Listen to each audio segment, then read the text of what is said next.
আসসালামাইকুম। নবম শ্রেণীর প্রিয় শিক্ষার্থীরা কেমন আছো? সবাই আশা করি অনেক ভালো আছো। ফাইনালি তোমাদের প্রশ্নপত্র কিন্তু ষান্মাসিক মূল্যায়নের প্রশ্নপত্র আমাদের কাছে এসেছে এবং এই প্রশ্নপত্রের যে নমুনা উত্তরপত্র সেটি আমরা তৈরি করেছি, ঠিক আছে? তো তোমাদের মূল্যায়ন যে প্রজেক্টের নাম সেটি হচ্ছে কি পরিবার ও সমাজে আমার ভূমিকা। তো এই প্রজেক্টের আলোকে তোমাদেরকে এই শিরোনামটা থাকবে, এটা সবার উপরে লিখতে হবে এভাবে। এবং তোমাদেরকে 3টি কাজ দেওয়া হয়েছে, ঠিক আছে? তো 1 নম্বর কাজ দেওয়া হয়েছে কি চলো একে অপরের পরিবার সম্পর্কে জানি। তো এই কাজটি হচ্ছে তোমাদেরকে প্রথম দেওয়া আছে। তো এখানে যেহেতু লেখাগুলো অস্পষ্ট, আমরা হচ্ছে লেখাগুলো থেকে এখান থেকে যতটুকু ধারণা নিব। তো এখানে যেটি বলা আছে তোমাদের হচ্ছে ষান্মাসিক মূল্যায়ন 2024 বিষয় ইতিহাস ও সামাজিক বিজ্ঞান নবম শ্রেণী শিক্ষার্থীদের জন্য নির্দেশনা। তো মূল্যায়ন প্রজেক্টের নাম হচ্ছে কি পরিবার ও সমাজে আমার ভূমিকা। এটি হচ্ছে তোমাদের মূল্যায়ন সম্পর্কিত নাম। এবং পরিবার ও সমাজে আমার ভূমিকা শীর্ষক এই প্রজেক্টটিতে আমরা 3টি কাজ ধারাবাহিকভাবে করব। প্রথমে আমরা নিজ ও সহপাঠী পরিবারের সদস্যদের আত্মপরিচয় আচরণিক প্যাটার্নের বৈচিত্র্য খুঁজে খাতায় লিখব। এরপরে পরিবারে আমাদের অবস্থান ভূমিকা সম্পর্কে লিখব। দ্বিতীয় কাজটি হলো কি জোড়াই করব, জোড়াই কাজটা আছে এবং সেখানে বৈজ্ঞানিক অনুসন্ধানের পদ্ধতিতে সহপাঠী সাক্ষাৎকার প্রতিবেদন থেকে নববর্ষ উদযাপন বিষয়ক তথ্য সংগ্রহ করে একটি প্রতিবেদন লিখব। তোমাদেরকে প্রতিবেদন লিখতে হবে, আমি ইতিমধ্যে লিখেছি উত্তরটি, জাস্ট তোমাদেরকে দিয়ে দিব কীভাবে লিখবা, ঠিক আছে? সব কিছু কিন্তু আমি ইতিমধ্যে লিখেছি, ঠিক আছে? তো যা হোক, তারপরে হচ্ছে যেটি বলা আছে যে সবশেষে নিজ এলাকার মানুষের জন্য নিঃস্বার্থভাবে একটি কাজ করার কর্ম পরিকল্পনা করব। তো যা হোক, আমাদের হচ্ছে প্রথম যে কাজটি সেটা হচ্ছে তোমাদেরকে একটু বুঝিয়ে দিতেছি। তো প্রথম কাজটি হচ্ছে কি কাজ নাম্বার 1 চলো একে অপরের পরিবার সম্পর্কে জানি, এটা তোমাদের কাজ। তো কাজ নিজ পরিবার। তো আজ আমরা সহপাঠী পরিবার সম্পর্কে জানবো, এজন্য আমরা প্রথমে নিজেদের পরিবার সম্পর্কে ছক 1 উল্লিখিত বিষয়গুলো নিয়ে চিন্তা করে তথ্যগুলো লিখব। তো ছক 1 আমার পরিবারের তথ্য। আমার পরিবারের সদস্যদের ভৌগোলিক সামাজিক সাংস্কৃতিক রাজনৈতিক প্রেক্ষাপট আত্মপরিচয়, ঠিক আছে? এগুলো লিখতে হবে। অর্থাৎ আমার পরিবারে যখন পরিচয় দিব, আত্মপরিচয় দিব, এই ভৌগোলিক সামাজিক সাংস্কৃতিক রাজনৈতিক প্রেক্ষাপট এগুলো থাকবে, এগুলো কিন্তু তোমরা বইয়ের মধ্যে করেছো। এবং আমার পরিবারের সদস্যদের আচরণিক যে প্যাটার্ন আছে, আচরণ মানে কি বিহেভিয়ার, তো এই বিষয়ের যে প্যাটার্ন রয়েছে সেটা হচ্ছে আমরা লিখবো। এবং ক্ষয়ে লিখবো কি নিজ ও সহপাঠী পরিবারের আচরণের বৈচিত্র্য, কী বৈচিত্র্য পেলাম সেগুলো হচ্ছে আমরা লিখবো। তো চলো আনসারটা প্রথমে আমরা দেখা যাক, ঠিক আছে? তো নবম শ্রেণীর ষান্মাসিক মূল্যায়ন 2024 বিষয় ইতিহাস সামাজিক বিজ্ঞান, তারিখ হচ্ছে 3/7/2024। আর মূল্যায়ন প্রজেক্টের নাম হচ্ছে কি তোমার পরিবার ও সমাজে আমার ভূমিকা। তো কাজ 1 চলো একে অপরের পরিবার সম্পর্কে জানি।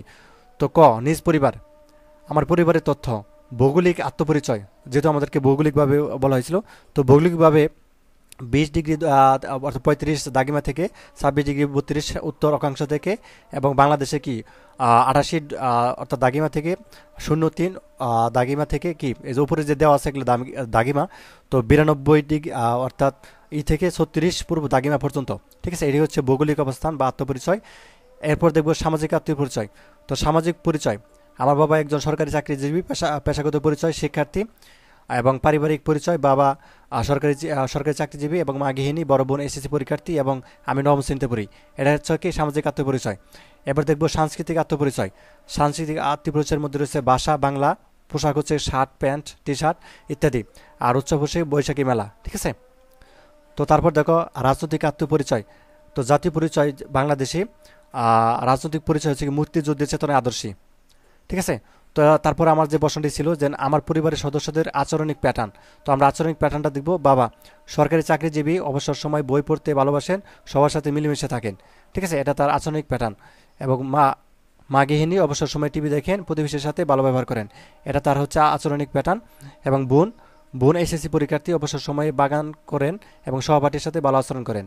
এবং আমি অবসর সময় খেলাধুলা করি, বন্ধুদের কথা দিলে কথা রাখি। তো এইগুলো আমাদের পরিবারের যে সদস্যদের আচরণিক যে প্যাটার্ন সেগুলো। তো এবার হচ্ছে ক্ষয়ে আমাদেরকে যে কাজটি দেওয়া হয়েছিল সেটা কি নিজ ও সহপাঠীর পরিবারের আচরণের বৈচিত্র্য খুঁজে বের করতে বলা হয়েছিল, বা থিমের আলোকে তথ্য যাচাই। আমি তোমাদেরকে একটু যদি দেখাই, থিমের আলোকে তথ্য যাচাই এখানে আছে। আচ্ছা, এটা না পড়ে এটা হচ্ছে কাজ 2, আমাদেরকে দেখতে হবে থিমের আলোকে তথ্য যাচাই। এই যে এখানে আছে থিমের আলোকে তথ্য যাচাই। তো আমরা এখন তথ্য যাচাইটা দেখব কিভাবে লিখেছি থিমের আলোকে। তো এখানে আমাদেরকে যেটি বলা আছে যে থিমের আলোকে তথ্য সাজাই। তো আমার ও সহপাঠীর সদস্যের ভৌগোলিক সামাজিক সাংস্কৃতিক ও রাজনৈতিক প্রেক্ষাপট বৈচিত্র্য। তো এখানে দেখো আমার পরিবারের আত্মপরিচয়, সহপাঠী পরিচয়, আত্মপরিচয়, এটা কিন্তু বৈচিত্র্য মানে কি অমিল আর কি, বৈচিত্র্য মানে যেটা মিলে না ওইটা আমরা লিখবো, ঠিক আছে? যেমন ভৌগোলিকভাবে কি আছে, ভৌগোলিক হচ্ছে আমার এটা, কিন্তু সহপাঠী ভৌগোলিক হচ্ছে কি এটা দক্ষিণ অক্ষাংশে, ঠিক আছে? তো তারপর দেখো সামাজিক। তো সামাজিক আত্মপরিচয়ের মধ্যে আমার বাবা একজন সরকারি চাকরিজীবী, পেশাগত পরিচয় শিক্ষার্থী, পারিবারিক পরিচয় বাবা একজন সরকারি চাকরিজীবী, মা গৃহিণী, বড় বোন এসএসসি পরীক্ষার্থী এবং আমি নবম শ্রেণীতে পড়ি, ঠিক আছে। এবং সহপাঠী বাবা একজন কৃষক, পেশাগত পরিচয় শিক্ষার্থী, পারিবারিক পরিচয় বাবা কৃষক, বড় ভাই দাখিল পরীক্ষার্থী। তো এগুলো হচ্ছে বৈচিত্র্য। এবার দেখব সাংস্কৃতিক। তো ভাষা বাংলা ভাষা, ভাষা বাংলা, পোশাক শার্ট প্যান্ট টি শার্ট ইত্যাদি, উৎসব বৈশাখী মেলা। আর যেটা বৈচিত্র্য সেটা কি উৎসব, আমার সহপাঠীর উৎসব হচ্ছে কি বইমেলা, কিন্তু আমার হচ্ছে কি বৈশাখী মেলা, ঠিক আছে। মানে বৈচিত্র্য মানে যেটা মিলে না। আর রাজনৈতিক, তো রাজনৈতিক দুটো মিলছে। তো জাতীয় পরিচয় বাংলাদেশি, রাজনৈতিক পরিচয় মুক্তিযুদ্ধ চেতনা আদর্শী, এটা আমার সহপাঠীর একই, তাই আমরা ডট ডট রাখবো, ঠিক আছে। তো এটা হচ্ছে আমাদের কাজ গেল। এবং ক্ষয়ে আমাদেরকে আরেকটি কাজ দেওয়া আছে, সেটা হচ্ছে পরিবারের আমার অবস্থান ও ভূমিকা, ঠিক আছে। পরিবারে আমার অবস্থান ও ভূমিকা লিখতে বলা হয়েছে ক্ষয়ে। তো আমরা এভাবে লিখবো যে আমরা পরিবারের সদস্য সংখ্যা 4 জন। তো আমার বাবা একজন সরকারি চাকরিজীবী এবং মা হলেন গৃহিণী। আমার বড় বোন 2025 সালে এসএসসি পরীক্ষা দিবে। আমি নবম শ্রেণীর একজন শিক্ষার্থী। আমি পরিবারের সবার ছোট সন্তান। পরিবারে আমি বিভিন্ন সময় মা বাবাকে সাহায্য করি, তাছাড়া বাবাকেও অনেক সময় বাজার করতে সাহায্য করে থাকি। পরিবারে আমার ভূমিকা খুবই গুরুত্বপূর্ণ, পরিবারের সবাই আমাকে ভালোবাসে, ঠিক আছে। তো এটা আমাদের কাজ গেল। তো এবার দেখো কাজ 2, পরিবার থেকে সমাজ জোড়া গঠন ও প্রশ্ন তৈরি। এটা হচ্ছে আমাদের কাজ 2 এ আছে। এটা আমি তোমাদেরকে যে একটু দেখাই কাজ 2 আমাদেরকে কোথায়। আচ্ছা, এটা কাজ 3, কাজ 2, এটা হচ্ছে কাজ, আচ্ছা এটা কাজ 1, কাজ 2 আমরা দেখব এখন। এটা কাজ 2, ঠিক আছে। কাজ 2 আমাদেরকে বলা হয়েছে পরিবার থেকে সমাজ, নববর্ষে আমার ও সহপাঠীর পরিবার, ঠিক আছে। তো এখানে জোড়া গঠন ও প্রশ্ন তৈরি করতে বলা হয়েছে। বিশেষ করে আমরা জোড়ায় বসে এবং আমরা সহপাঠীর পরিবারে কীভাবে নববর্ষ উদযাপন করে এবং উৎসব উদযাপন প্রাকৃতিক ও সামাজিক উপাদানের কোনো প্রভাব আছে কিনা বিষয়ে কিছু প্রশ্ন তৈরি করি। এই কাজে এই প্রভাবে তোমাদের হচ্ছে প্রশ্ন তৈরি করতে বলা হয়েছে নববর্ষ উদযাপন সম্পর্কে। এটা কিন্তু জোড়াই কাজ, ঠিক আছে। কাজ 2 কিন্তু জোড়াই কাজ এবং তারপরে একটি প্রতিবেদন রয়েছে। তো সেগুলো আমরা দেখব। কাজ 2 আমরা দেখব এখন যে জোড়াই কাজ। তো দেখো জোড়া গঠন ও প্রশ্ন তৈরি। তো তুমি প্রশ্ন তৈরি করলা এবং একই সাথে যে প্রশ্নগুলো তৈরি করা হবে সেগুলো কিন্তু উত্তর থাকতে হবে। যেমন 1 প্রশ্ন, বাংলা নববর্ষ কে প্রথম চালু করেন? উত্তর সম্রাট আকবর। প্রশ্ন 2, বাংলা নববর্ষ ইংরেজি কত সালে প্রথম শুরু হয়? উত্তর 11 এপ্রিল 1556 সালে। 3, কিসের সঙ্গে সামঞ্জস্য রেখে প্রাচীনকাল থেকে বাংলা নববর্ষ উত্থাপনের ধারণা তৈরি হয়? ফসল উৎপাদন। 4, বাংলাদেশের উৎসব নববর্ষ গ্রন্থটি সম্পাদনা করেছেন কে? উত্তর মোবারক হোসেন। 5, পয়লা বৈশাখ রচনাটি কোন গ্রন্থ থেকে সংগৃহীত হয়েছে? উত্তর বাংলাদেশের উৎস নববর্ষ। 6, বাংলা একাডেমি থেকে বাংলাদেশের উৎস নববর্ষ গ্রন্থটি কত সালে প্রকাশিত হয়েছে? উত্তর 2008 সালে। কিসের বৃত্তে অতিক্রম করে বাংলা নববর্ষ উৎসব আজ আমাদের জাতীয় চৈতন্যের ধারক? উত্তর ধর্মীয় সংকীর্ণতা, ঠিক আছে। তো এইগুলো আমাদের উত্তর। তো তারপরে আমাদেরকে প্রতিবেদন লিখতে বলা হয়েছে 2টি, ঠিক আছে। তো প্রতিবেদন লিখতে বলা হয়েছে 2টি। আমি তোমাদেরকে যদি একটু দেখাই, প্রতিবেদন আছে তোমাদের হচ্ছে এখানে, যেখানে কিন্তু 2টি প্রতিবেদন, ক্ষয়ে কিন্তু 2টি প্রতিবেদন লিখতে বলা হয়েছে। তো বিষয় 1, পয়লা বৈশাখ উদযাপনের ইতিহাসে বাংলা ভূপ্রকৃতি সামাজিক উপাদানের প্রভাব। এবং বিষয় 2, পয়লা বৈশাখ উদযাপন বাঙালি সংস্কৃতি পরিণত হওয়ার পিছনে প্রকৃতি ও সমাজের প্রভাব। এই 2টি প্রতিবেদন লিখতে বলা হয়েছে। এখানে নিশ্চয়ই বলে দেওয়া আছে যে দেখো, এরপর এককভাবে পয়লা বৈশাখ উদযাপনের প্রকৃতি, এটা কিন্তু একক কাজ। পয়লা বৈশাখ উদযাপনের প্রকৃতি ও সমাজের প্রভাব শীর্ষক একটি প্রতিবেদন লিখব। প্রতিবেদনের নিচের 2টি বিষয় উদাহরণ সহকারে যুক্তি দিয়ে খাতায় উপস্থাপন করব, ঠিক আছে। তো আমরা এখন দেখব প্রতিবেদন। তো আমাদের প্রথম যেটি প্রতিবেদন ছিল পয়লা বৈশাখ উদযাপনের ইতিহাসে বাংলা ভূপ্রকৃতি ও সামাজিক উপাদানের প্রভাব। তো এইভাবে প্রতিবেদন লিখলে আমরা জানি তারিখ দিয়ে শুরু করতে হয়। বরাবর প্রধান শিক্ষক, তোমাদের স্কুলের নাম দিবা। আর বিষয় পয়লা বৈশাখ উদযাপনের ইতিহাস বাংলা ভূপ্রকৃতি ও সামাজিক উপাদান সম্পর্কিত প্রতিবেদন। তো এখানে সূত্র রা ও বি দি এগুলো যেগুলো দেওয়া আছে এগুলো হচ্ছে স্কুলের প্রথম অক্ষরের নাম, ঠিক আছে। এভাবে কিন্তু দিতে হয়। এবং একটা স্কুলের একটা আইডি নাম্বার আছে সেটা, এবং 2024। তো মহোদয়, আপনার আদেশক্রমে পয়লা বৈশাখ উদযাপনের ইতিহাস বাংলা ভূপ্রকৃতি ও সামাজিক উপাদান সম্পর্কিত একটি প্রতিবেদন পেশ করছি। তো এভাবে হচ্ছে তুমি তোমার নিজের মতো করে লিখবা। বাংলা নববর্ষ বাঙালি জাতির জীবনে এক সর্বজনীন উৎসবে পরিণত হয়েছে। সুপ্রাচীনকাল থেকে বঙ্গদেশে বাঙালি কৃষিজীবী সম্প্রদায়ের নানা দেশীয় আচার অনুষ্ঠানের মাধ্যমে বাংলা নববর্ষ পালন করে আসছে।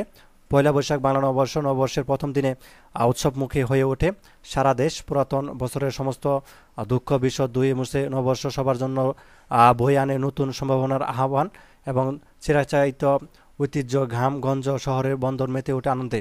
পয়লা বৈশাখ সামাজিক সম্প্রীতি বৃদ্ধির একটি গুরুত্বপূর্ণ মাধ্যম। এই দিনে সবাই মিলে আনন্দে উৎসব করে থাকেন।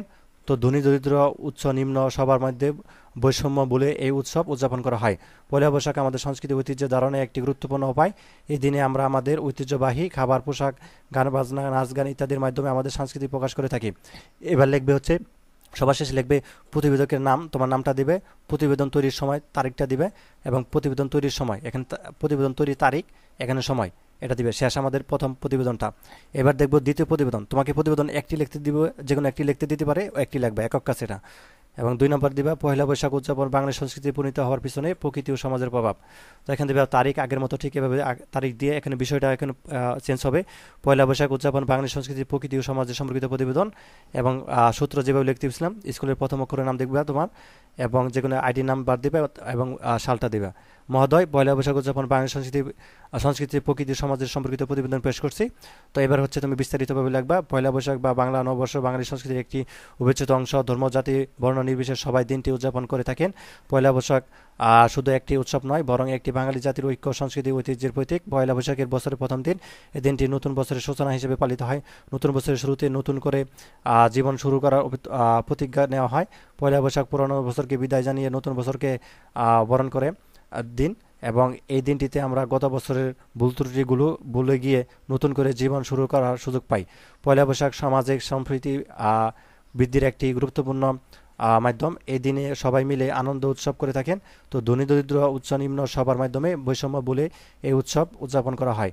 তো প্রতিবেদকের নাম, তোমার নামটা দিবে, প্রতিবেদন তৈরির সময়, প্রতিবেদকের তৈরির সময়কাল, ঠিক আছে। এবং তোমাদের সবার শেষে যে কাজটি দেওয়া আছে সেটি হচ্ছে তোমাদেরকে একটি করতে হবে, অর্থাৎ সতীর্থদের মূল্যায়ন করতে হবে শখের মধ্যে, ঠিক আছে। আমার সহপাঠীর নাম, ইউনিক আইডি অর্থাৎ রোল নাম্বারটা দিবা, এবং কীভাবে মূল্যায়নটা করবা, জোড়াই কাজে আমার মতামত হ্যাঁ না তো টিক চিহ্ন দিই, ঠিক আছে। তো এই কাজটা আমরা কীভাবে করবো সেটি দেখাচ্ছি। অর্থাৎ এই কাজটা খুবই সহজ। তুমি কি করবা, তোমার অর্থাৎ সহপাঠীর নামটা লিখবা এবং ইউনিক আইডি বা রোল নাম্বারটা লিখবা, ঠিক আছে। এটা লেখার পরে তুমি হচ্ছে জাস্ট এখানে হ্যাঁ হইলে হ্যাঁ টিক দিবা, এটা পড়বা, আর হচ্ছে হ্যাঁ হলে এই জায়গায় টিক দিবা, ঠিক আছে। আর যে কাজটি তোমার সাথে করেনি বা হয়তো বা করেছে, ওইটা শুধু না দিবা, ঠিক আছে। তো এই ছিল তোমাদের হচ্ছে যে তোমাদের নবম শ্রেণীর ইতিহাস ও সামাজিক বিজ্ঞানের, অর্থাৎ সঠিক 100% সঠিক উত্তরমালা তোমাদেরকে দিয়ে দিলাম, এবং প্রশ্নের আলোকে এই প্রশ্নগুলো আগামীকাল তোমাদেরকে আসবে পরীক্ষার মধ্যে, ঠিক আছে। এইভাবে ঠিক উত্তর করবা, ইনশাল্লাহ সবাই ত্রিভুজ পাবা। ধন্যবাদ সবাইকে ভিডিও দেখার জন্য। আল্লাহ হাফেজ।